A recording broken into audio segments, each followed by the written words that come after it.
Depuis près de 3000 ans, la médecine traditionnelle chinoise intrigue et fascine. Tournée vers le bien-être et la prévention, elle est avant tout un art de vivre dont les pratiques ancestrales se modernisent et séduisent bien au-delà de ses frontières natales. À l'origine de ce succès, sa philosophie. La santé est vue en un seul ensemble où le corps et l'esprit sont indissociables. Voyage au cœur de la Chine éternelle, à la découverte d'une médecine qui a tout à nous apprendre. Nous sommes dans la région de Guangxi, située au sud de la Chine.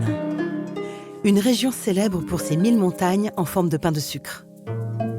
Aujourd'hui, Guilin est l'une des plus belles villes du pays et attire tous les ans des milliers de visiteurs.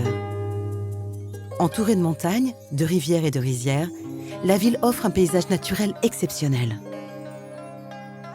Ici, dans un hôpital centenaire pour femmes et enfants, on trouve un département de médecine traditionnelle chinoise qui accueille chaque jour pour des consultations. Tian Chongmin est spécialiste de la correction osseuse. Il pratique le massage Tuina pour traiter colonne vertébrale ou cervicale. 引起头晕的原因很多嘞，但是唯一的那个颈椎引起头晕的话呢，它有个特点就是体位改变，它头晕加重。 Le massage Tuina repose sur plus de 30 manipulations fondamentales de l'ensemble du corps. Il est très bénéfique pour renforcer le système immunitaire, pour conserver une bonne santé et s'adapter aux changements de saison. Quand il fait froid, certaines douleurs chroniques peuvent s'aggraver un peu. Au niveau des lombaires et du rachis cervical, les problèmes s'intensifient avec le froid. Les enfants sont particulièrement sensibles à l'hiver. Ce bébé, qui souffre de mal de ventre, est pris en charge par le docteur Chie Yongbo. Pour la médecine traditionnelle, on dit qu'il a attrapé froid au ventre. En médecine moderne, on dit qu'il a des microbes.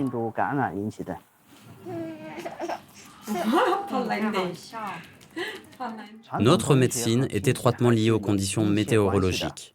Au printemps et en été, on renforce le yang. À l'automne et en hiver, on renforce le yin. Au cours des 4 saisons, il y a de nombreux changements de température. Cela affecte aussi le yin et le yang. Les fonctions physiologiques du corps humain changent en fonction des saisons. Pour la médecine traditionnelle chinoise, il existe une période de transition préparatoire avant l'hiver. Ce temps, entre 2 saisons, est essentiel. Consacré à la prévention, ils permettent avant tout de rester en bonne santé. Après le solstice d'hiver, vient le temps du traitement du Sanxiutan, qui nous permet d'être plus résistants aux maladies respiratoires et à certaines maladies digestives.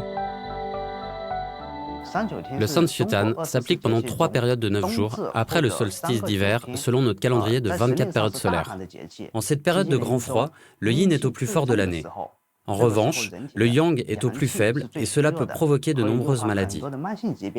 Pendant la période du Sanjuti, on utilise des médicaments traditionnels pour améliorer le yang, comme les graines de moutarde blanche, l'astragale ou encore la cannelle.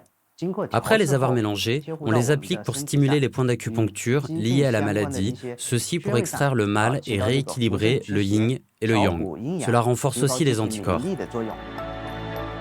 Les patchs qui seront posés sur les patients pendant 1 heure stimulent les points d'acupuncture.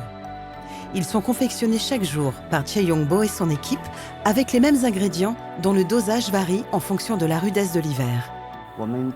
La base du mélange, c'est le miel et le jus de gingembre.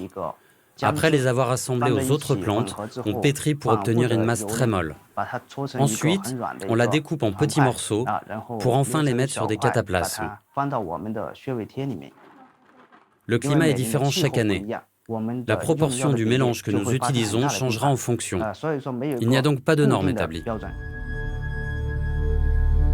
Si la médecine moderne s'efforce de comprendre la maladie par l'étude microscopique, la médecine traditionnelle chinoise privilégie une approche de l'homme sur le plan macroscopique où sa place dans l'environnement reste prépondérante. Ici, comme les végétaux, chaque être humain voit son énergie vitale fluctuer au fil des saisons. L'être humain et l'univers correspondent. L'homme doit ainsi vivre en harmonie avec la nature.